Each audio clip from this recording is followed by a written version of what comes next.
We met in 2019 and he was already a chef. I just was getting started working out in my home. And it just so happened that we met on Instagram.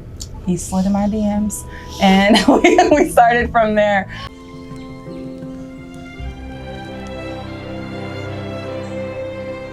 Check out these river potatoes. They're awesome. Tell him, Jess, come on, tell him. That's why I chose UPMC.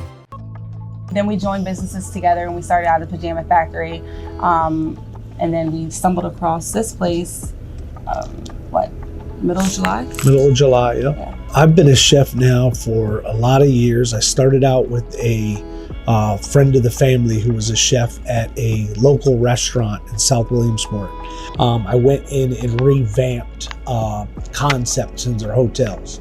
So if they had a restaurant that was underperforming or something like that, I would change the concept. Sort of what we did here at Uptop. It was a former restaurant.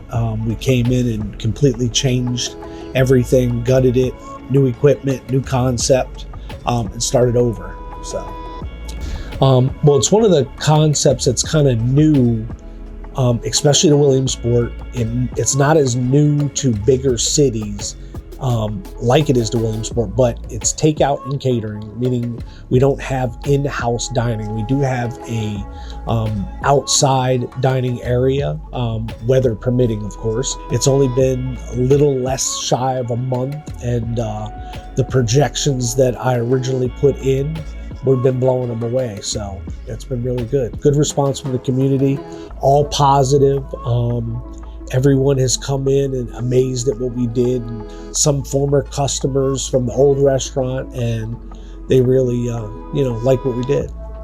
And another opportunity that we do is we also use the food truck for catering when we can cook on site. So if you have a wedding or something large scale where you want to take it out on a farm or a barn or anything like that, we can take our mobile kitchen there, drop it, and just start cooking and not have to worry about having somewhere to cook or refrigerated food or anything like that.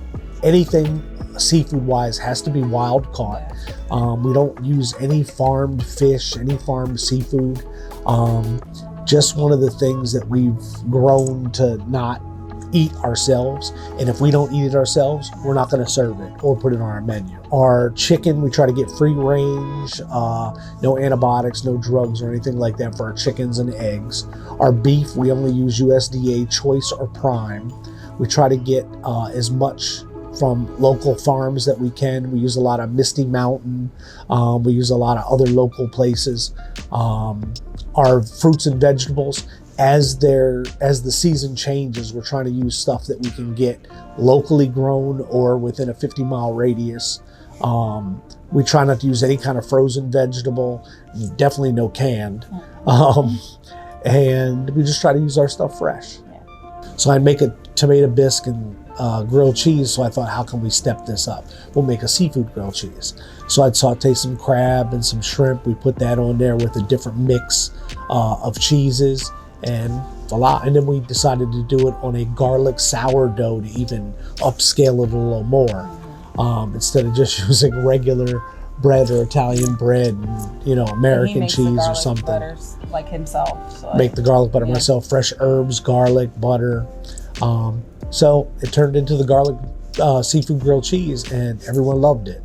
And ever since then, we've been selling. It's probably one of our top sellers. Yeah, people always press me to go to college, get a degree. And honestly, I could have just went to a trade school, you know what I mean? Or you could have just learned on YouTube or did your own research. Or an internship or mentorship. Exactly. Or it's like you don't any have to. A degree these days almost kind of mean, I don't want to say nothing, but you don't have to go to school to pursue your dream. If you do your own research and effectively. Unless your dream is to be a heart surgeon, then you do have to go to school. You definitely have to go to school.